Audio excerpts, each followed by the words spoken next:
Hello and welcome to Internet Business Models. Over the next 4 modules, we'll cover the 4 different ways to make money off the Internet. You'll learn how to launch your digital products, build an online advertising empire, leverage off the e-commerce trend, and even set up your high-ticket offers and programs. This is super important, and with you going through this training, you're putting yourself ahead of the pack. Why? Because most people jump in head-on without understanding the framework and concept of the respective business model. They end up making more mistakes than progress and spend more time, money, and resources unnecessarily. Guess what happens after that? Yep, they get frustrated and give up when they're so close to success. It's like 3 feet from gold. This training helps you to strike gold by understanding the business model first, so you can execute the plan effectively. So let's start. The first module is Product Launch Secrets. This training is designed specifically for those who want to launch their first product online. No more going through random trial and error before launching a product, because what I'm about to share with you is the complete launch model you need. So you'll be guided through the 8 important elements of a successful launch. These elements are modeled off what is currently being used by 6- and 7-figure internet marketers who launch their own products each month in the market, and some even say it is the gold standard for product launches. The 8 elements are: 1. Planning your launch, 2. The art of copywriting, 3. Outsourcing your work, 4. Creating your sales funnel, 5. Striking JV partnership, 6. Launch time, and 7. Post-launch. Each element will be discussed further in the following modules. The next component of launching your digital product is copywriting. All sales of digital products are heavily influenced by good copywriting, no matter how good or how relevant you think your product is for the market. If your communication or selling story is wrong, you won't be able to make one sale. Copywriting is a valuable skill in any online business, and it is the #1 key factor for your success. Remember, it's not just about your product, but your skill to create desire in your prospect. There are 8 steps in creating a hypnotic sales letter to hook your customers. 1. Headline, 2. Subheadline, 3. Introduction, 4. Regurgitation, 5. Solutions, 6. Call to action, 7. Handling objections, and finally 8. PS. The most important part in every sales letter is the headline. It creates the first impression of your product. You need to hook your customers' attention by writing about the results and benefits of your solution. Specify it in the headline. Remember, features tell and benefits sell, so be specific and focus on the benefits and results. The more specific the results, the more attractive your headline is. Next is the subheadline. Every good headline must have a subheadline to support it. If the start of your headline serves to hook your prospect's attention, the subheadline, on the other hand, pulls your prospect to read further. This usually appears under your headline, or it can be above it and is 1 or 2 font sizes smaller than the headline. The subheadline is also important to catch the attention of page scrollers, to read what they are interested in. So what matters is the supporting sales copy the subheadline is emphasizing on, as it helps to pull the curiosity of your prospects further. Next is the introduction. A sales letter doesn't have to be formal. Despite the number of views it's going to get, your writing tone should be that of a one-on-one instead of a broad general address. Share a little about yourself and how the prospect can relate to where you once were and how you can help him achieve his goals. Then start addressing their problem. If it doesn't attract some of your prospects, that's all right, because this is also the time to weed out those who aren't interested. You want to spend time and effort on those who are interested because they're the ones who are looking to pay to solve a problem. Next is to regurgitate. Here you exaggerate an existing problem by showing your prospect an inferior alternative over your offer. For example, let's say your prospects are looking for graphic design solutions. They want to create ebook covers and do simple designs. Now, not everyone can afford an Adobe Photoshop license, as it is very pricey. Some even lack the design skill, time, and money to do what's necessary. With this piece of information, your offer aims to solve their problem. Now, mention the long-awaited solution for them. Introduce to them how your solution creates logos, ebook covers, and avatars which they can use for their websites and digital products. Don't forget to provide the features and benefits your solution delivers. If you have more than one component to your solution, divide them into sections or categories. The benefits of your products must be bold and colorized, advisably the color yellow for emphasis. Next is handling objections. There will always be people who doubt amongst your prospects. The solution to this is to identify the top 10 or 20 questions you think your customers will ask and address them in your copywriting. We call this the FAQ, or frequently asked questions. Write those questions down and start answering them. Pick the top 3 to 5 frequently asked questions answered by you and put them right after your solution.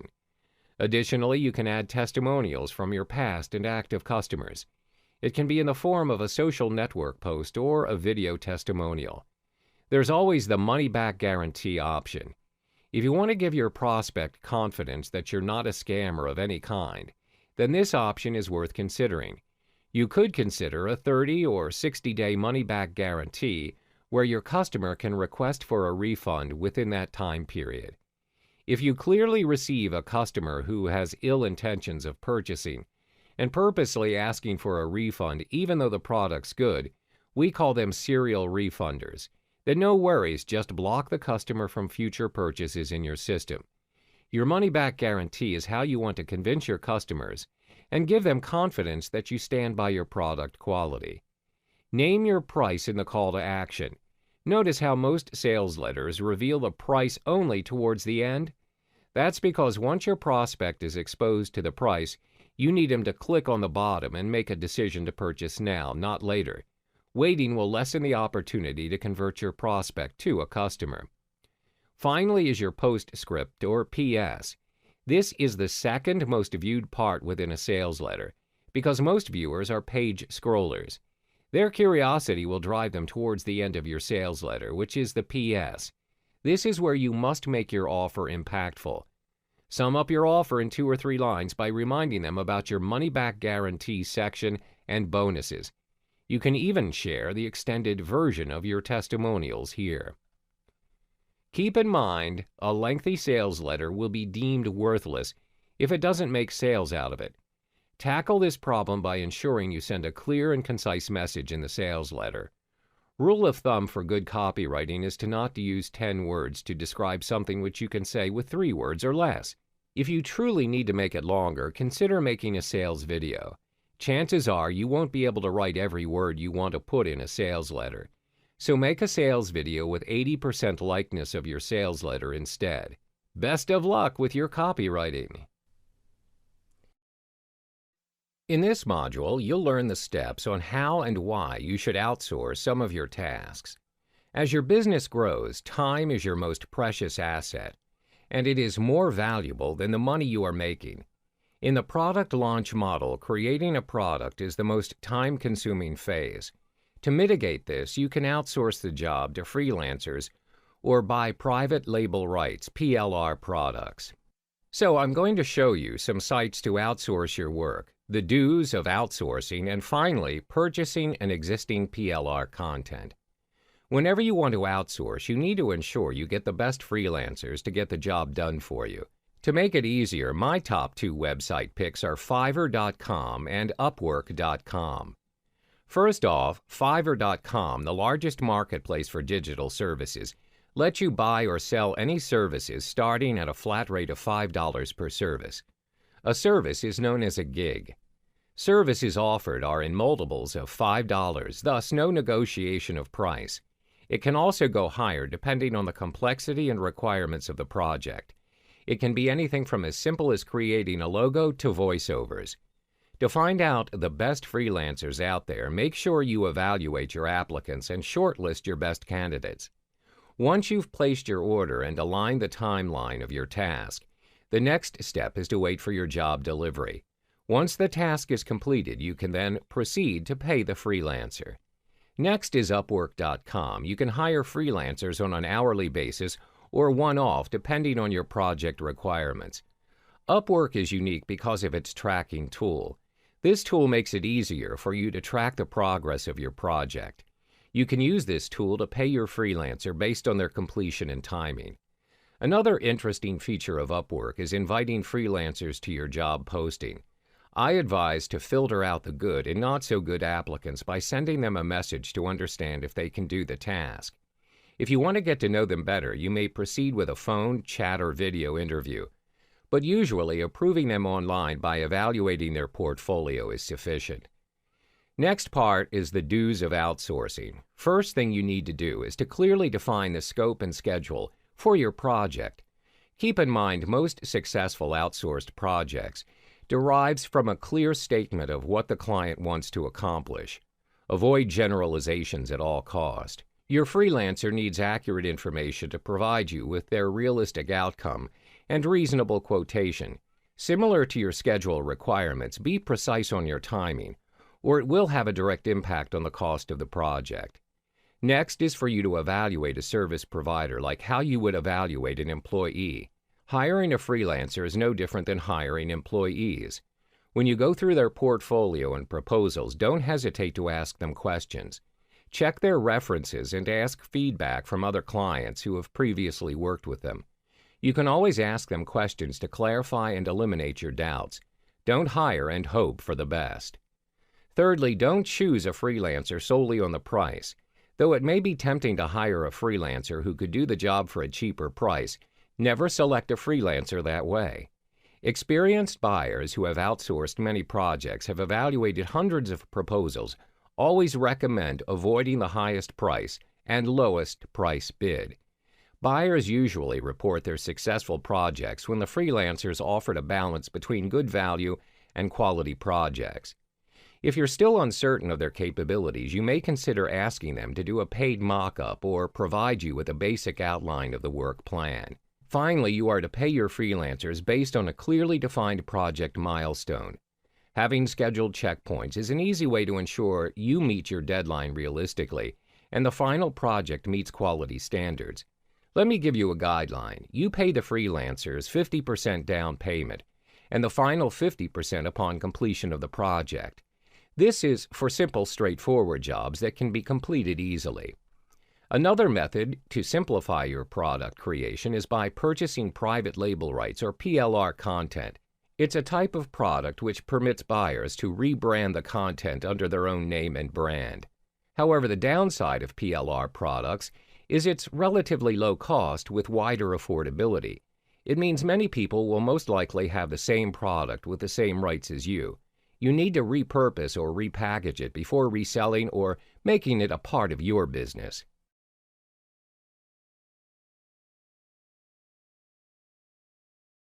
Welcome back. In this chapter, we cover creating your sales funnel. What's a sales funnel? A sales funnel is a follow-up sequence that upgrades your product offers. It's designed to maximize the amount of income you can earn from the customers on your site. After selling your first product, you realize one product is not enough, so you start selling your second, then a third, a fourth, and the list continues. If you think this is considered too much, just remember new mobile phones and cars are released every year. Demand is in abundance. If you don't come up with a proper business plan for the upgrade, others will grab the opportunity away from you. Strategizing is key, so you must have a sales funnel. So, what makes a good sales funnel? It's difficult to profit from selling just the front-end product. That's why every front end comes with an upsell to earn extra revenue and profits. The real money lies in the back end, and it makes more than your front end offers. This is how internet marketers do six-figure launches. The first level of your funnel is called the low-ticket offer. The price in this level is between $7 and $50. This explains why most front-end offers are mostly low-ticket offers. Its real purpose is to generate buyer leads. This allows prospects to trust you enough to part with their money and spend it on your products. You even get to separate real buyers from the rest of the freebie seekers. Examples of low-ticket offers are ebooks, special reports, or basic training courses. The second level is the middle ticket offer. The price range in this level is slightly higher than the previous one, which is between $97 and $197. Middle ticket offers are best suited as immediate upsells to your front-end offers. Examples of the offers are upgrades, videos, templates, and even membership sites. The third funnel is one of our favorites, and it's called the high ticket offer. The price range for this offer lands within $297 to $497. This is where the real money lies. It's much easier to make a significant amount of money by selling your higher ticket items. As an example, you need to make at least 42 sales at $7 to make just one $279 sale. You can group products and sell them as bundled packages, platinum membership, group coaching, seminar tickets, and licensing deals. What comes after this is your ultra-high ticket. The great thing about this level is the unlimited price range you can offer. Starting from your higher ticket offer, it can go up to $997 to $100,000 and above. Examples of your ultra-high ticket offers include private coaching workshops and even exclusive licensing deals. This level leads up to the final part of sales funnel, providing longevity to your business. So if you don't have a sales funnel, you'll need to constantly promote new products to keep the business afloat. Worse still, you're leaving a ton of money on the table. In this module, I'll show you how to flood your inbox with crazy amounts of sales using joint venture partnerships, or JV. In every business model, especially one related to product launches, you need to leverage off promoters. In other words, a JV. A JV is a deal between product vendors or creators and the affiliate to promote a product in exchange for a commission. So, unlike traditional agreements, JV partners may enjoy several special privileges, like higher commission payout, early review access, and a degree of influence over your offer and product launches. So why should you consider having a JV to promote your launches and products? Well, which of these two offers more leverage? Scenario 1, you promote using 100% of your efforts, or Scenario 2, 1% of 100 people's efforts as they promote your product simultaneously throughout your product launch period. It's a lot better to have an army of affiliates promoting your product because you get a lot more leverage for less effort. Now that you've seen its potential, there are 5 top things to avoid in striking a potential JV partner. The first thing to do is not to approach a potential JV partner whenever he is busy. Sounds like a no-brainer, but you'd be surprised by how many product vendors annoy the heck out of a busy JV affiliate with multiple direct messages.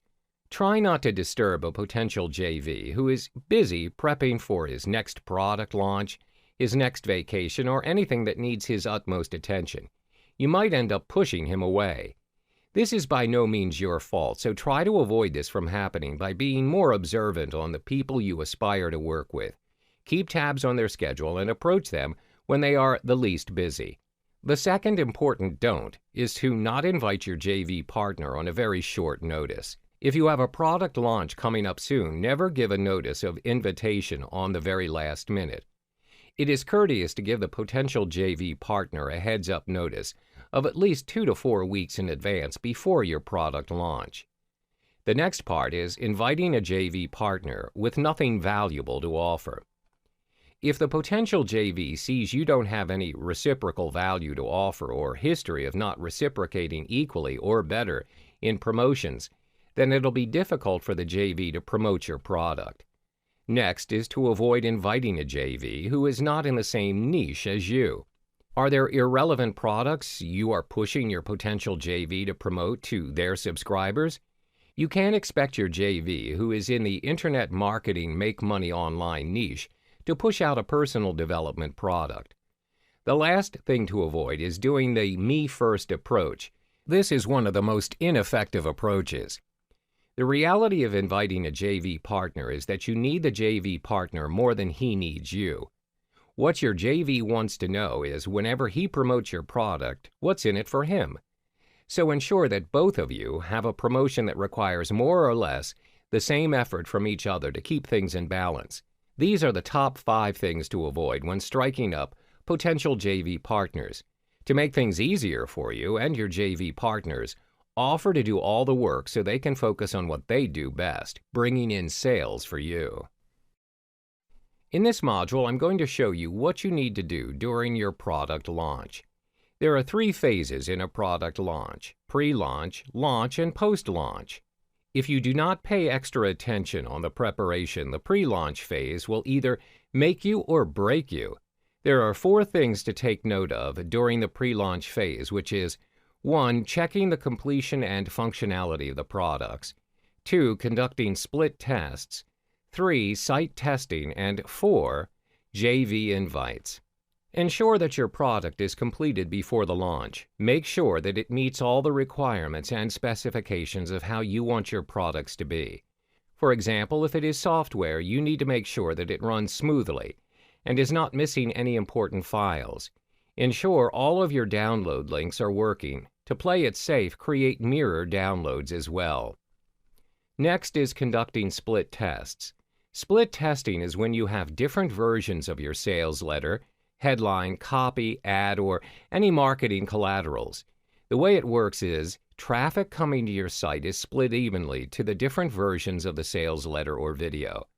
When you conduct controlled tests and gather empirical data, you can figure exactly what works and not works for your launch. The 3 main things you need to split test is your headline, the price, and also the bonuses. Next is to test the sites. Test your site 2 to 3 days before the launch. Continue to test 1 day prior to your launch to ensure everything's in place. The only way to see if the function is working is by placing an order yourself. Finally, check up on your JV invites. Check in with them 1 to 2 days prior. Ensure they are provided with the correct link to your JV invite page and the specific details of your offer. If you have, let's say, 50 JVs, you must check in with all 50 of them as they are worth every single sale. Compile your JV list on a Microsoft Excel spreadsheet so it will be more manageable and organized. This way you can easily track who has responded to you and who hasn't. There are 3 things to do during the launch phase. 1. Observe. 2. Answer support tickets. And 3. Constant check-ins with your JVs. The first checklist is about observation. You need to once again check if everything's working on your side, from your website technicalities to the server, your sales letter, and most important, your product or service you offer. Second, answering your support tickets. Answer and attend to any support tickets as soon as possible. If there are some complaints lodged by your clients or if they ask for a refund, check with them straight away. You must take this into account and always remember to personalize your support messages to the clients. Finally, follow up with your JVs. Always motivate your JVs with cash prizes every day until the end of the product launch. This is to motivate them to continue promoting your offer. That's all there is to it. In the next module, I'll be sharing with you the steps you need to do during the post-launch of your products. In this final chapter of Product Launch Secrets Model, you learn the things you need to do post-launch. There are 3 things for you to take note of. 1. Building your mailing list. 2. Creating a solid foundation with your buyers. 3. Planning your next launch. First, build your mailing list. This is a valuable asset to your future launch. Making money with your mailing list has proven to be effective. If you have built your mailing list, you also have the opportunity to execute the following. 1. Continue to sell the dream by delivering valuable content and establishing trust.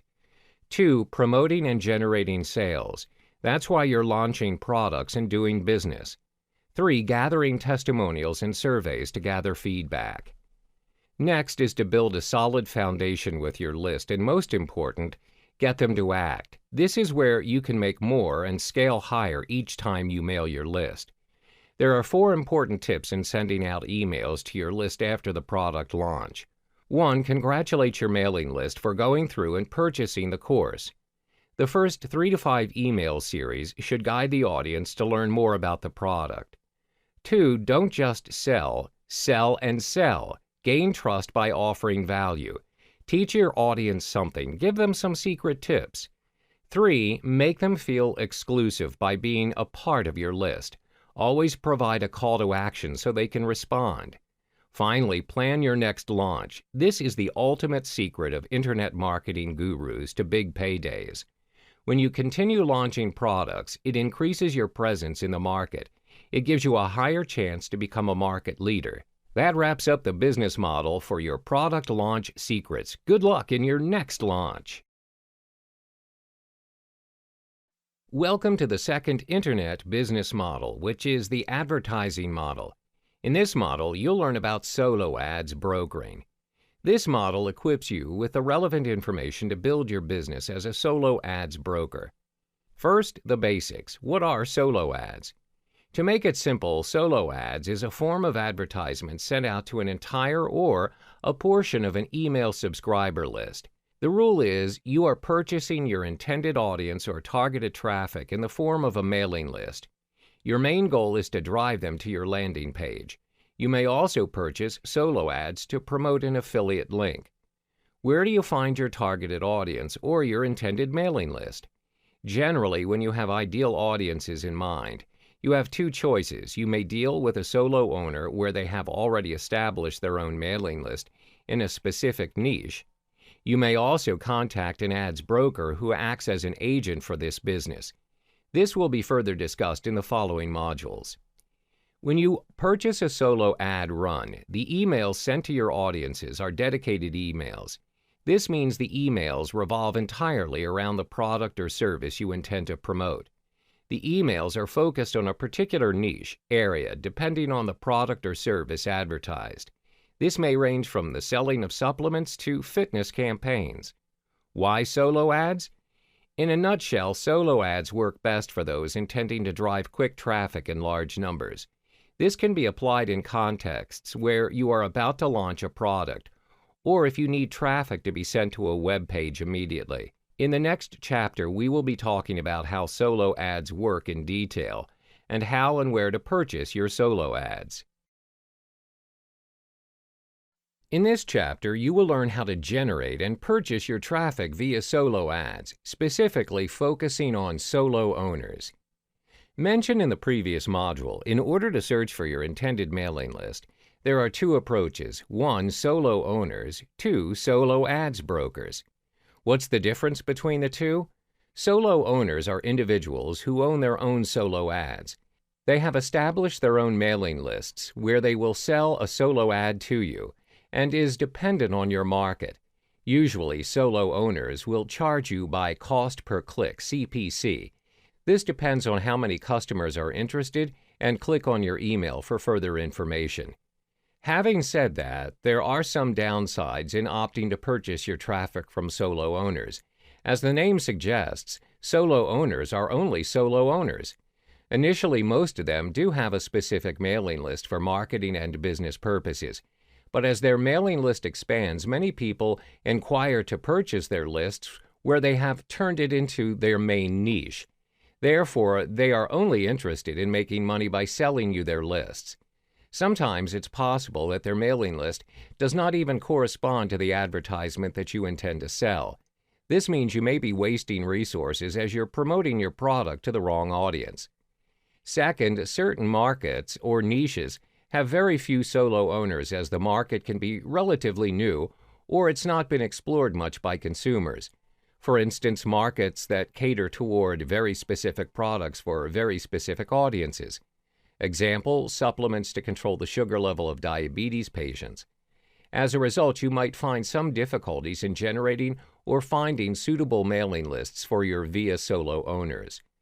Another drawback is, as the solo owners are charging you based on CPC, the conversions may be low.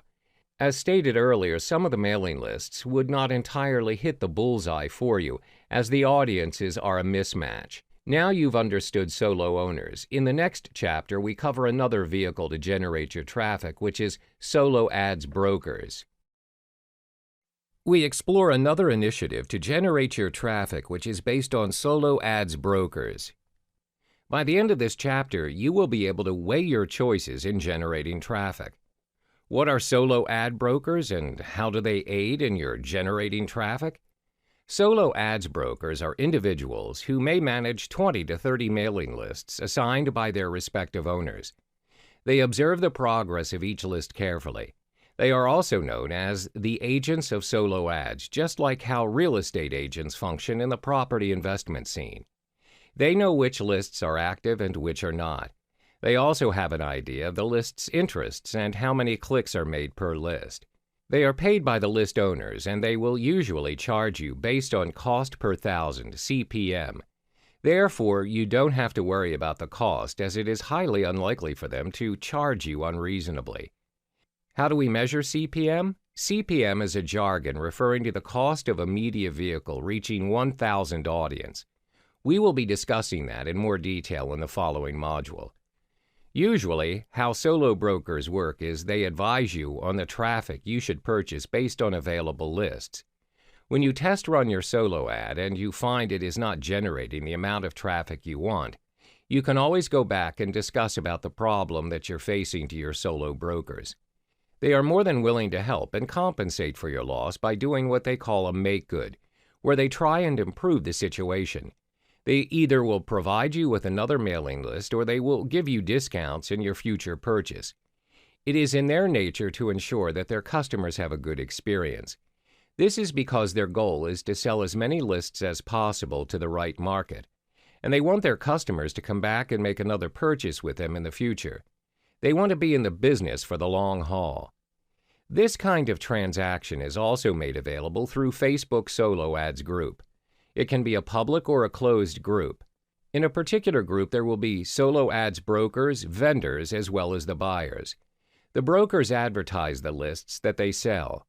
Meanwhile, the customers who purchase the lists can publish testimonials on the group's page.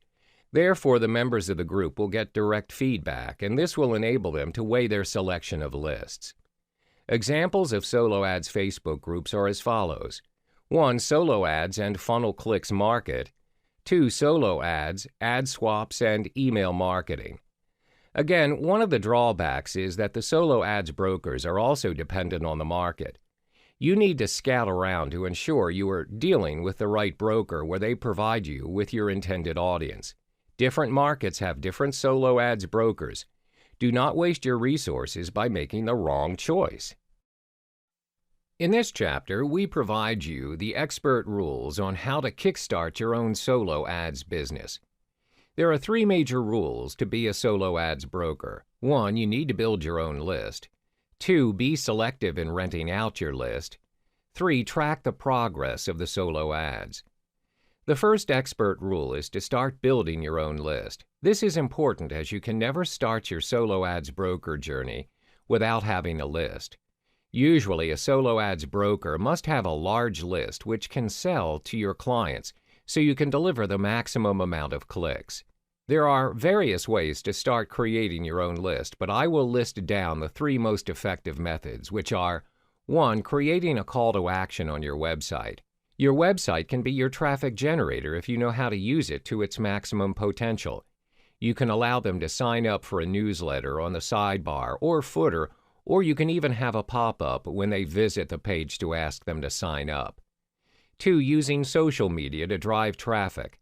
Social media is not only an important marketing tool and lead magnet, but it also serves as a traffic generator. People click links that direct them to a website or your content, and from there you can ask them to sign up for your newsletter or mailing list. This can be done through Facebook ads, Twitter ads, and other social media platforms. 3. Hosting a webinar. A free webinar is all that it takes to expand your list. You can provide valuable content related to your niche via the webinars. Provide them the materials for the webinar by asking them for their email. This way, you can begin sending your materials and newsletters within that list. The second step is to be selective in renting out your list. There are many cases where solo ad brokers sell the list that they have built to clients who market anything and everything. This is done for the sake of having your list rented out, but it will not sustain your business in the long term. Why? This will inevitably give you and your buyer a bad reputation. For instance, if you have built a list focusing on the personal development niche and you advertise internet marketing materials, this will confuse your subscribers and some of them may consider it as spam. It's also possible that you may lose some of the people in the list as they feel misguided by the information disseminated. Therefore, it's important for you to be selective and calculative in choosing your clients to rent out your list to. Always stay true to why the audience opted into your list. The third and final rule is to track the progress of the list you have sold, which is the number of clicks. This step is important so you have an idea of how much you are able to deliver to your clients. The number of clicks also tells you how well your ad performs and to ensure that you get value for money. Remember that numbers do not lie. So track your clicks. You can use the WordPress plugin called Pretty Link, where it has both paid and free versions. You are able to create short links using your domain name where it has all the tracking required. But make sure you possess a WordPress account beforehand. You can also use ClickMagick, where the system makes it extremely easy for you to track your data or number of clicks. ClickMagick will offer you information such as your traffic score and which tier did you obtain the traffic from. You are now set to kickstart your solo ads broker journey. We have come to the 5th chapter of the Solo Ads series. In this chapter, you learn how to scale your solo ads business to keep it going. The solo ads broker business is highly dependent not only on the quality of the list, but also word of mouth. Your business has a very low chance of gaining frequent and loyal clients if you have poor results or low opt-ins percentage. There are 2 major ways for you to scale your solo ads broker business to ensure maximum performance each time around. 1. Maintaining and cultivating your list. 2. Provide testimonials and feedback of your performance. The first step is to maintain and cultivate your list. There are 2 effective methods to execute this. 1. Create valuable email content. Your content must offer incredible value if you want your subscribers to stay subscribed and forward your email to their family or friends that are not on the list. 2. Create multiple email subscription types. By segregating your email subscription types, you can be more focused by sending more targeted content to a very specific audience. The people in your list are more likely to click through emails that are specifically for them. Always bear in mind that you need to stay true to why people in your list opted in. Do not mislead them. The second step in scaling your solo ads business is to provide testimonials and feedback of your performance. As mentioned in the previous chapters, you can search for solo ad brokers and the list that they sell by joining Facebook groups. In these Facebook groups, you're able to view a wide range of testimonials from solo ad vendors, which consist of how did they build their list, how many clicks were ordered, how many clicks delivered, the opt-in percentage, Tier 1 percentage, how many sales accumulated. By providing testimonials and feedback of your solo ads performance, you can build your credibility and advertise your business to your prospects. You can also ask for feedback from your previous clients. In this module, we cover the e-commerce internet business model. The e-commerce business is one of the hottest trending businesses online right now because it allows access to hundreds and millions of people worldwide, making it easier to gain buyers, sales, and massive profits. Some facts about e-commerce. It will not get you riches and wealth overnight. It's not an overnight success, but it is an easy way to get sales and profits. You need to put in the hours to succeed. Next, you have more time to think about growing your business. If you want to grow your business further, you need to spend effort on marketing, advertising, and promoting your online store. You don't have to bother with shipping and management. All those tasks can be done automatically by your supplier and online store. There are 6 elements in your e-commerce model. 1. Choosing your niche. 2. Create your own brand. 3. Look for suppliers and designers. 4. Set up your online store. 5. Print on demand, POD. 6. Drop shipping.